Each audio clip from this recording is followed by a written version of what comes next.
Right now, there is salt somewhere in your kitchen, maybe in a shaker on the table, maybe in a drawer next to the stove. You probably bought it for less than $1 and thought nothing of it. You use it every day without thinking. You might even throw it over your shoulder for luck without knowing why. But the thing sitting in that shaker was once so valuable that Roman soldiers were paid with it, so powerful that entire trade routes were built around it, so essential that civilizations rose where it was found and collapsed where it ran out. And so ancient that the story of salt doesn't start with humans at all. It starts with every living cell that has ever existed on this planet. Before we talk about humans, we need to talk about the ocean. About 3.8 billion years ago, the first single-celled life on Earth emerged in the ocean. And those cells evolved in saltwater.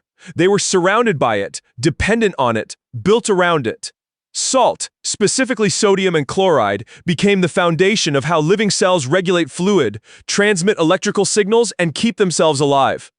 Every animal that ever crawled out of the ocean and onto land carried that dependency with it, including you right now. Your blood has almost exactly the same salt concentration as ancient seawater. Your nerves fire using sodium ions. Your muscles contract using sodium ions. Your kidneys, your heart, your brain. Every organ in your body depends on a precise balance of salt to function. You're not just an animal that likes salt. You are an animal that is made of it. Remove it entirely and you die within days. Not from hunger, not from thirst, from the complete breakdown of every electrical system in your body. This is why ancient humans didn't discover that salt was valuable. They felt it, in their bones, in their cravings, in the way their bodies screamed for it after a long day of sweating in the sun. Salt was never a luxury. It was a biological emergency. The oldest evidence of salt harvesting comes from a place called Lunca in Romania. About 6,000 years ago, people living there were boiling spring water in ceramic pots. Not to drink it, but to evaporate it, to collect the white crystals left behind. They weren't cooking, they weren't purifying water. They were manufacturing salt, deliberately, systematically, at scale. This predates writing. It predates bronze. It predates the wheel in most parts of the world. Before humans had figured out how to record language or smelt metal, they had already built an industry around salt production, and they weren't alone. Around the same period, evidence of salt harvesting appears independently in China, in the Sahara, in the Andes, and across the Middle East. Cultures with no contact with each other, separated by thousands of miles of ocean and desert, all arrived at the same conclusion at roughly the same time. Salt was worth working for. But why did it become so valuable beyond simple biology? The answer is meat. Before refrigeration, before any form of food preservation technology, keeping meat from rotting was one of the most critical survival challenges early humans faced. A successful hunt could feed a group for weeks. But without a way to preserve it, that meat would rot within days, especially in warm climates. Salt changes that entirely. When you pack meat in salt, the salt draws moisture out of the tissue through osmosis. Bacteria need moisture to survive and multiply. Remove the moisture and the bacteria die. The meat stays edible for weeks, months, sometimes years. This wasn't just convenient. It was civilization changing. For the first time, humans could store surplus food. They could hunt more than they needed today and eat it next month. They could feed armies on the march. They could supply cities that were too large to feed themselves from local hunting alone. Salt didn't just preserve meat. It preserved the possibility of complex society. Every army that ever marched, every city that ever grew beyond a few thousand people, every trade expedition that ever sailed beyond the horizon, all of it depended on the ability to carry preserved food, and preserved food depended entirely on salt. The Romans understood this better than almost anyone.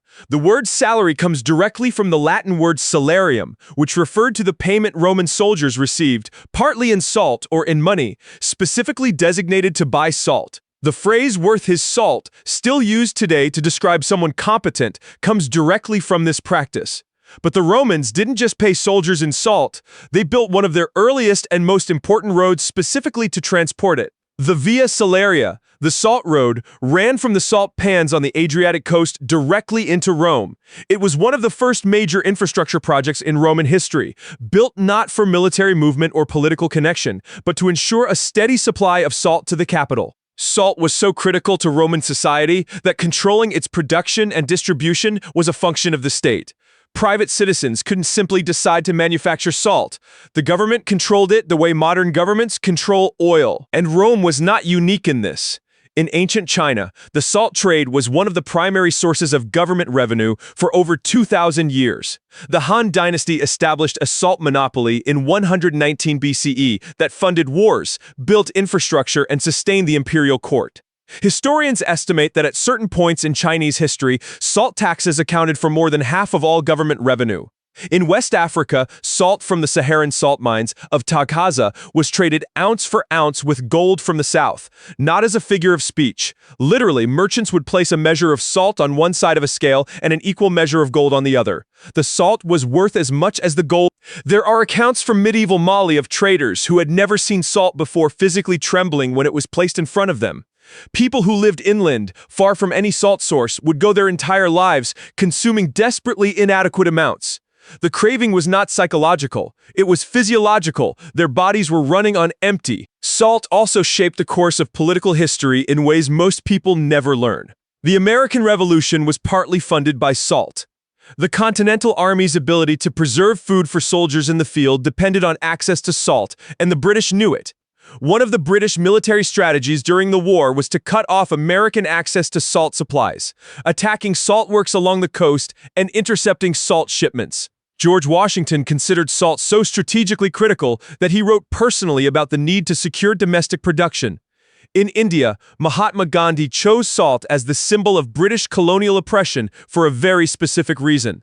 The British Salt Act of 1882 made it illegal for Indians to collect or sell salt independently. All salt had to be purchased from the British government at heavily taxed prices. Gandhi's 240-mile march to the sea in 1930 to collect salt illegally was not a random act of protest.